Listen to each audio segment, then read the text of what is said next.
All right, so you sent over some really fascinating stuff on South Korea, Uh-huh. specifically about these things called chaebols. Okay. Have you ever heard of them? I have, They're yeah. these like massive family-run businesses Right. that have a ton of power and influence over like the whole country. Yeah, they're really the backbone of the South Korean economy. Wow. They've been hugely important in shaping the country's journey, Oh, wow. from being a war-torn nation Right. to this like global economic powerhouse Hmm. that we know today. Okay, so let's unpack this a little bit more. Sure. I think a lot of people might recognize names like Samsung, Of course. Hyundai, LG, Yeah. but what's the story here? Yeah. Like, how did these cables become so dominant in South Korea? Well, after the Korean War, Mhm. South Korea was devastated. Right. They needed to rebuild their economy fast. Right. And the government at the time decided to partner with and support these family-run businesses. Essentially, they gave them a ton of resources and freedom to Yeah. grow really fast Wow. at an unprecedented pace. So it's like they were chosen to lead the country in getting back on their feet. Yeah, you could say that. And that's what led to the miracle in the Han River. Exactly. This period saw South Korea's economy just explode. Wow. And the Chaebols were right at the forefront of this transformation. Hmm. They became major players in pretty much every industry, Yeah, that's incredible. from tech and automobiles to shipbuilding and construction. It's hard to grasp how much influence they have. Yeah. Like our sources mentioned, Samsung alone Mm-hmm. accounts for something like 20% of South Korea's entire GDP. It's a huge And number. mind-blowing. Yeah, it really shows you how one company can shape a nation's economy. Yeah, that's amazing. But it also seems like a bit of a problem Right. to rely so much on just a few companies. Exactly. It creates a very concentrated economic structure. And that's risky, right? Yeah. It can be, which is exactly what happened during the 1997 Asian financial crisis. Oh, yeah, that rings a bell. Yeah. But I need a refresher. Okay. How did the cable structure make South Korea vulnerable during that crisis? Well, a lot of these cables had borrowed a ton of money to Okay. fuel their rapid growth. Mm-hmm. But when the crisis hit, currencies plummeted, Right. and they were stuck with these mountains of debt Oh, in wow. foreign currencies, which they just couldn't repay. Wow. This triggered a domino effect, Oh, wow. with several major cables teetering on the brink of collapse. Yikes. It threatened to bring down the entire South Korean economy with them. So the same system that drove their success almost became their downfall. Right. It sounds like a really tricky situation. It is. There's a lot of inherent tension in this model. Yeah, having just a few powerful families controlling so much, Yeah. it seems risky. And that tension became even more clear with the Sewol ferry tragedy in 2014. Right. This event was a real shock to South Korea, Oh, yeah. and it exposed a much darker side. Really? The cable-driven system. Okay. Yeah, this was such a heartbreaking tragedy. It was. Over 400 people, Mm-hmm. mostly high school students, Yeah. on a ferry that capsized and sank. Right. Over 300 people died. It's terrible. Our sources say this wasn't just a terrible accident. No, it wasn't. It was a disaster caused by humans, Yeah, rooted in this cable system. that's right. You're absolutely right. The ferry was owned by a company controlled by the Yu family, Okay. another one of these powerful chaebol families. Wow. And the sources really paint a picture of a company that constantly put profit ahead of safety, Really? which led to a series of really disturbing decisions. It's chilling to read the details. Yeah. They made illegal changes to the ferry I did. so it could carry more cargo, Uh-huh. even though it was way over its weight limit. Right. And they completely ignored safety regulations. Yeah, they did. Just to save money. Yeah, it's hard to believe they were allowed to do that. Yeah, it really is. And it gets even more tragic because the captain and crew, Yeah. instead of helping people evacuate, Well, they were among the first to abandon the ship. you're kidding. The passengers, many of them teenagers, Oh, gosh. were told to stay in their cabins following these flawed instructions. While the ferry was sinking. Yes, while the ferry was sinking. It's just awful to even imagine the fear and panic. Absolutely. Our sources also talk about how slow and inadequate the response was from the Korean Coast Guard, Right. which made the tragedy even worse. Yes, it did. This wasn't just one isolated incident. No, it wasn't. This was a complete systemic failure, Yeah, and the chaebol system was at the heart of it. right at the core. This is where we see that cozy relationship Uh-huh. between the government and the Chaebols, Right. like with the Sewol ferry. Yeah. There were these allegations that safety regulations weren't enforced, Mhm. almost as if officials were turning a blind eye It seems to the company's violations. Because they were so powerful and influential. Exactly. So are you saying these chaebol families Yeah. were basically operating above the law? In a way, yeah. Like they were untouchable. They had a lot of protection. And it wasn't just about their money. Right. They had political influence, too. Definitely. So if the Sewol ferry exposed all these problems, yeah. what happened next? Well, Did anyone push for reform? oh, absolutely. There was a huge public outcry. But to Right. really understand the full extent of that Okay. and whether anything actually changed, Right. we need to look at another shocking event Okay. that really caught the world's attention. What's that? This one involves the Korean Air nut rage incident. Oh, wow. Maybe you've heard of it. Vaguely. Yeah, Okay. Something about an airline executive and some nuts. That's the one. But that's all I remember. Okay. Can you remind me? Sure. How does this nut rage incident connect to the cable system? Yeah. This pattern of unchecked power? This incident happened a few years before the Sewol ferry sinking, Okay. and it really showed just how entitled and arrogant some chaebol families could be. Wow. Okay, so walk me through what happened. All right, so we have Heather Cho, Yeah. a Korean Air executive and daughter of the company chairman. Okay. She's on a Korean Air flight, Right. and she served macadamia nuts in a bag, Okay. not on a plate, Right. as the airline's protocol dictated. Huh. Yeah. So a minor service error. Yeah, you'd think. I can't imagine getting that upset over something like that. Yeah, most people would just say, hey, can I get these on a plate? Right, exactly. But Cho's reaction was something else entirely. Really? She completely lost her cool. Oh, wow. Started yelling at the flight attendant, forced the plane to go back to the gate, She did? and got the crew member fired. You're kidding. Yeah, it was a big deal. Hard to believe someone could get so angry over something so small. It really does highlight what we were talking about before, Right. the sense of being above the rules Right. and not facing any consequences. Exactly. Yeah. Wow, Yeah. what was the public reaction to this? Oh, people were furious. Really? They saw it as a blatant example of chaebol privilege and abuse of power. Right. It wasn't even about the nuts anymore. Yeah. It was about how someone so powerful Right. could humiliate and punish an employee Wow. for such a minor thing. I bet the legal system took swift action then. Well, that's where it gets even more interesting. Oh, really? And a lot of people were angry about this. What happened? So despite how serious this was, Cho only received a pretty light sentence. Are you serious? She served a short time in prison. So once again, it seemed like the rules were different for the wealthy and powerful. It did, didn't it? Yeah, it really reinforced that idea right. that the Chaebols were untouchable. Yeah. But going back to the Yu family and the Sewol ferry, Okay. did we ever get any real answers about what happened and who was responsible? This part gets even more complicated. Okay. So after the ferry sank, Mhm. Yu Byung-in, the head of the family who owned the ferry company, Right. he disappeared. What? He went into hiding. Oh, wow. There was a nationwide manhunt.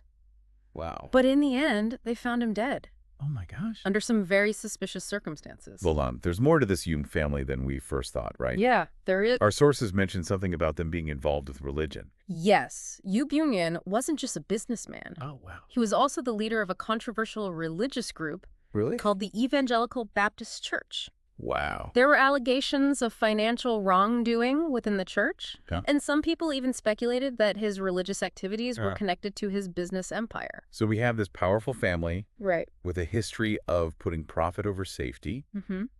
led by a guy with ties to a controversial religious group. Right. Who then vanishes and dies mysteriously Yeah. after a tragedy that killed hundreds of people. It sounds like a movie. It does, doesn't it? It's crazy. It really highlights how much power and influence some families have Yeah. within the Chaebols system. It really does. But it's important to remember, Okay.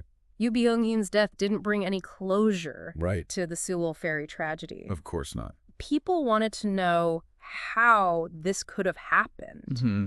and who was ultimately responsible. Right. They wanted answers. It sounds like this was a turning point for South Korea. Yeah, it was. Did the Sewol ferry tragedy lead to any real attempts to reform the cable system? It did. It became a catalyst for change. Wow. It sparked huge protests all over the country, Right, yeah. with people demanding justice for the victims and calling for an end to the unchecked power of the Chaebols. Wow. They wanted accountability, transparency, and real reform. Wow. Yeah, they did. It sounds like this was a huge moment for South Korea. It really was. From what I'm reading in these sources, Mm-hmm. it seems like this wasn't just about the ferry sinking itself. Right. It really brought to the surface this deeper frustration with the whole system, Yeah. like with economic inequality Right. and this lack of accountability. Exactly. And it felt like these cables were playing by a different set of rules. Yeah, it really exposed that feeling. So what happened next? Well, Did the government actually try to make any changes after the tragedy? they did. There were definitely some attempts at reform. Really? Like what? Well, they passed some new laws Yep. that were supposed to make corporate governance stronger within the Chaebols. Okay, so more transparency in how they operate. Exactly. And they also tried to limit those cross-shareholding structures. Oh, yeah, those things that let families control these huge empires, Right. even with just a small ownership stake. It was complicated. Yeah, that sounds like a good start. It was a step in the right direction. But were those measures enough to really change things? That's the big question. Did they actually address the root of the problem? Well, some people argue that those reforms didn't go far enough. Really? They say a lot of Chaebol families have found ways to work around the new rules. And still maintain their control. Yeah, it's like a constant back and forth. So the government tries to control them, Yeah, and the cables just adapt Right. and keep their influence. exactly. It's a complex dynamic. It sounds like it. You have to keep in mind that Chaebols are still really important Right. to the South Korean economy. Of course, they create a ton of jobs. They do. And they invest in research and development, Right. and they help the country be competitive on a global scale. Oh, true. So the government has to walk a fine line They do. between keeping them in check Uh-huh. and not hurting economic growth. It's a delicate balancing act. So what does all this mean for South Korea going forward? Yeah. Is there a way to create a system that's more fair and sustainable? That's something South Korea is still wrestling with. Yeah, The Sewol ferry tragedy was a wake-up call. definitely. It reminded everyone that unchecked power, even when it's used for economic progress, Right. can have terrible consequences. It's a powerful lesson. It is. It showed how important it is to have balance, Right. to have corporate responsibility, social justice, Mm. and to hold people in power accountable, Yes. no matter how rich or influential they are. Absolutely. You know, for everyone listening, Mm-hmm. the Sewol ferry tragedy has a message that goes beyond South Korea. It does. It's a reminder that we need checks and balances on power, Yes. whether it's in corporations or in government It applies everywhere. or any other kind of power structure. It's about accountability. Right. And we need things like a free press Absolutely. and a strong legal system Yeah. to hold those in power responsible for their actions. That's how we keep things in check. And it reminds us that we shouldn't sacrifice human lives and ethical behavior Right. just for economic growth. We have to think about the well-being of society as a whole. It's a tough issue It is. with no easy solutions. But it's a conversation we need to keep having. Yeah, not just in South Korea, Right. but everywhere. Globally. Yeah. If you're interested in learning more after this deep dive, Mm-hmm. we encourage you to do some research. Yeah. Look into the debates about corporate power, Definitely. economic inequality, It's important. and social justice. It's happening everywhere. Yeah, it's a global issue. And understanding these issues is the first step towards making a change, I agree. towards a future that's more fair and just for everyone. So after everything we've talked about, all Yeah. this economic power and influence, Hmm. these tragedies, this feeling that the Chaebols are untouchable. It's a lot to unpack. Did the Sewol ferry sinking finally force South Korea Well, to deal with the problems with the Chaebol system? the Sewol ferry tragedy definitely became a catalyst for change. Oh, wow. It sparked massive protests across the country. Really? People were demanding justice for the victims Right. and calling for an end to the unchecked power of these Chaebols. Wow.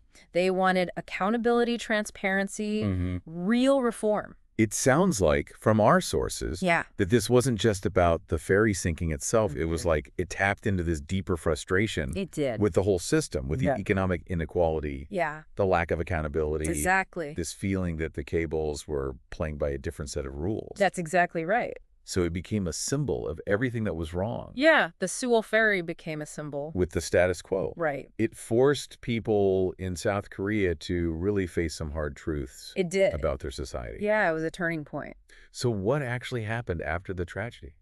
Well, I mean, did the government take any concrete steps to address these issues? there were some attempts at reform. Okay, so what did they do? Well, for one, they passed new laws. These laws were aimed at making corporate governance stronger within the Chaebols. Okay, so more transparency. Exactly. They wanted to make their financial dealings more transparent. That makes sense. And they also tried to limit these cross-shareholding structures. Yeah, those structures that let families control these huge empires. Yeah, with a relatively small ownership stake. Right. It's all very complicated. It is, yeah. So it sounds like they were trying to make some positive changes. They were. It was a step in the right direction. But the question is, were these measures enough Yeah, were they enough to really make a difference? to actually get to the root of the problem? Right, and that's debatable. Okay. Some people argue that these reforms didn't go far enough. Really? They say that many chaebol families have found ways to get around these new regulations. Wow, so they're still in control. Yeah, they've managed to maintain their grip on power. It sounds like a constant struggle. It is. The government tries to rein in the Chaebols, Right. and the Chaebols find ways to adapt Yeah. and hold on to their influence. It's a complex dynamic for sure. Because you can't forget, Right. the Chaebols are still a huge part of South Korea's economy. Absolutely. They create jobs. They do. They invest in research. Yeah. They help make South Korea competitive on a global scale. All of that is true. So the government has to be careful. They do. They want to hold the Chaebols accountable, Right. but they also don't want to hurt economic growth. It's a tough balancing act. It really is. So Yeah. where does this leave South Korea? Well, Is there a way forward? that's the question, isn't it? A path towards a system that's more equitable, more sustainable? More just. It's something South Korea is still figuring out. Yeah, they are. The Sewol ferry tragedy was a wake-up call. It was. It showed everyone Yeah.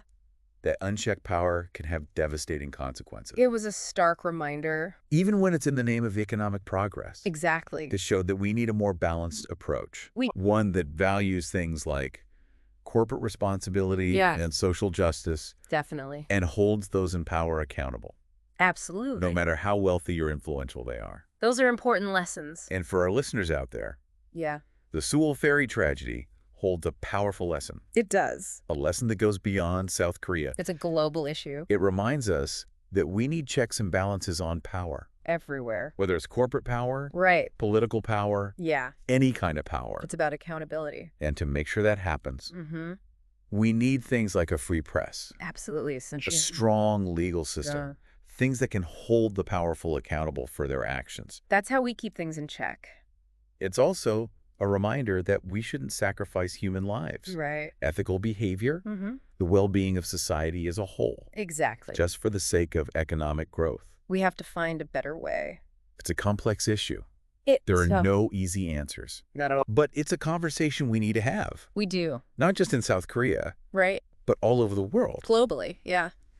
So if this deep dive has made you curious, Yeah. if you want to learn more, I encourage you to do some research. explore these issues for yourself. Absolutely. Look into the debates about corporate power, Mm. economic inequality, Yeah. social justice. Important topics. They're happening everywhere. Yeah. These issues affect all of us, They do. and understanding them Yeah. is the first step The first step towards change. towards creating a more just and equitable future. For everyone. That's it for this deep dive. Thanks for joining us. Thanks for having me.